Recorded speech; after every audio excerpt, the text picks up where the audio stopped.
Hey everyone, welcome back. Hope you're having a fantastic day so far.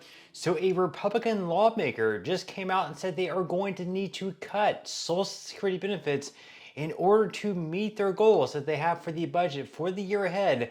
In today's video, we're going to be covering everything that he said and what we can expect for this year. But before we go ahead and dive into it for today, if you would like to receive up to $200 in free stock or $200 in free cash, in a pinned comment below, I will be leaving a link to Robinhood.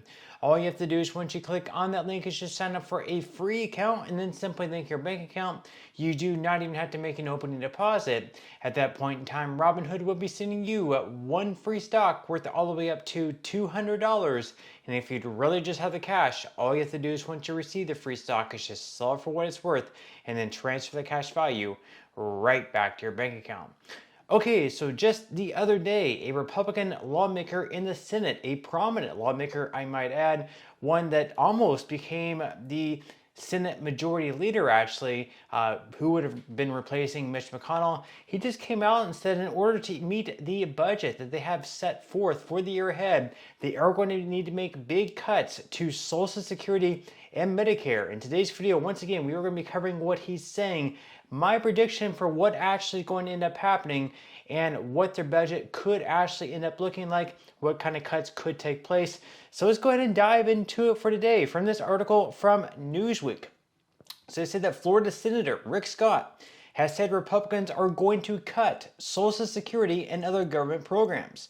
Newsweek has contacted Scott's press team via email outside of regular working hours, and as far as we know, they have not yet received a response. As far as why it matters, Social Security benefits are paid to more than 70 million Americans on a monthly basis and help form the bedrock of income for retirees, survivors of deceased claimants, and disabled people.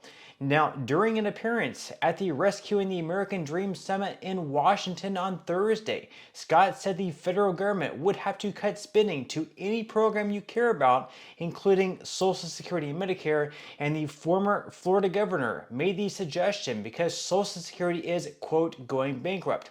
Now, Social Security payments are financed from a dedicated payroll tax collected from workers. Any excess that is not used is kept in dedicated trust funds, which is the Old Age and Survivors Insurance Trust Fund and the Disability Insurance Trust Fund. Now, the Social Security Administration's 2024 Trustees Report found that trust funds that shore up the country's largest benefit system is due to run out of funds in 2035, and by then, recipients are projected to receive only 83% of their full benefits unless action is taken by Congress to ensure its solvency. So basically, they looked at the funds that are out there, and then they looked at the amount that they would have to send out to beneficiaries of Social Security over the next 10 years or so, and they found that by the year 2035, they are not going to have enough money in the trust fund or money flowing into the trust fund to be able to pay out everyone 100% of their scheduled benefits. Basically, what that means is if usually you receive $2,000 per month, instead of receiving 100% of your $2,000 check, you would only be receiving 83% of your $2,000 check. So almost a 20% reduction in your check. It would be a 17% reduction in your check. Now, the trustees report says 2035, but we have other reports out there that show 2032 or 2033, and we have some cuts as large as 26%. So this is a huge deal, and Rick Scott is just looking at the overall budget and saying, hey, if we don't do anything about it now, if we don't make cuts now, whether it's raising of the full retirement age or cutting benefits across the board by maybe like 5%, or doing some type of cuts to the program, or perhaps even raising taxes for people currently working, then eventually there are going to be cuts across the board, whether we like it or not. Now, President Donald Trump has previously sworn that he would protect Social Security and other safety net programs. So in an appearance on Fox News on February 18th, Trump told Sean Hannity that Social Security won't be touched other than if there's fraud or something. It's going to be strengthened, but it won't be touched. So Trump is doubling down on the fact that he does not plan to make any cuts to Social Security. He says he's not going to reduce benefits. Trump says he's not going to raise the full retirement age. He's not going to touch it at all. This was also a promise that he made during his campaign, and now that he's elected, we can feel a little bit better that even after he's elected, he's still doubling down on the fact that he does not want to touch Social Security. He does not want to reduce benefits. Social Security should be in good hands under Trump. Now, he also said that his administration would not make cuts to Medicare and Medicaid, despite the recent successful budget resolution that would, if enacted, inevitably make cuts to both health insurance programs. Now, if they do end up passing some type of bill that would cut Social Security benefits and actually did clear both the House as well as the Senate, and it reached Trump's desk, would he veto the bill if it was going to cut benefits in some sort of way?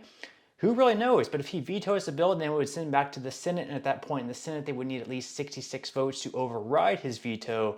But anyways, for any bill to pass to like eliminate Social Security or make cuts to Social Security or make any type of changes to Social Security whatsoever, in the Senate, it's very difficult to pass because they need at least 60 votes. So let's say, for example, they get all Republicans on board with a bill about Social Security.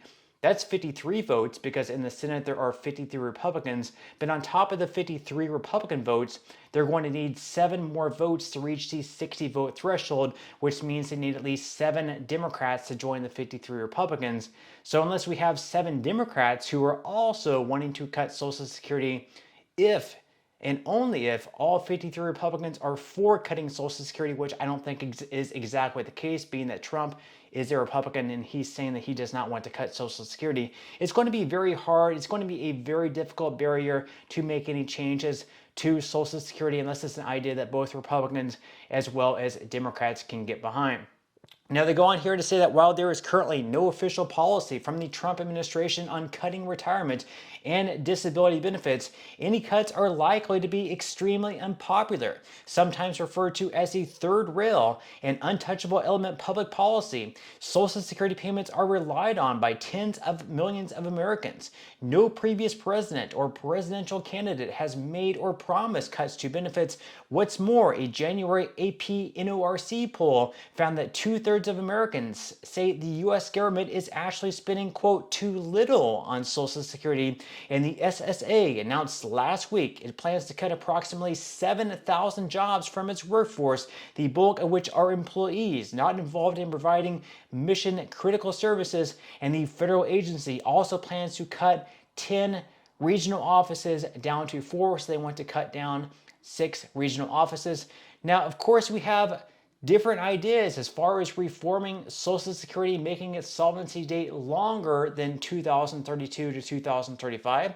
So, for example, we have Bernie Sanders. Bernie Sanders has his own bill, which he plans to re-release at some point this year. His bill is called the Social Security Expansion Act, and in that bill, it lifts the FICA tax that you have to pay money into Social Security, 6.2% if you're an employee, or 12.4% if you have your own business. And then, of course, if you're an employee, your boss, your employer matches your 6.2%, so it's 12.4% in total. So it lifts the cap from where it is now, where you're only paying on the first $177,000 that you earn. It lifts that cap up to $250,000. So basically, the first $177K that you earn, you're going to be paying the tax. And then there's going to be a donut hole where you don't pay any tax between $177,000 and $250,000. And then once again, anything that you earn above $250,000 per year, you will once again have to pay tax. Now, on Bernie Sanders' bill, not only would it improve the solvency date for Social Security, but it would also increase benefits for the first time in a very long time by $200 per month for everyone across the board. It would also increase the special minimum benefit to right around $500 per month. So obviously that would be very huge. John Larson is another Democrat who also has a bill that improves the solvency date within Social Security. His bill is called the Social Security 2100 Act, and he also lifts the FICA tax. So anything above $400,000 that you earn, you will have to pay Social Security taxes on. And in his bill, he also increases the special minimum benefit by $500 per month. And then he also increases benefits for everyone across the board by 2%. Now, in my opinion, the bill that has the best chance of actually passing is a bipartisan one, because once again, for any bill to pass, it really has to be bipartisan. They need to have Republicans behind it. They need to have Democrats behind it. Now, we do have a group of Republicans and Democrats who are working together.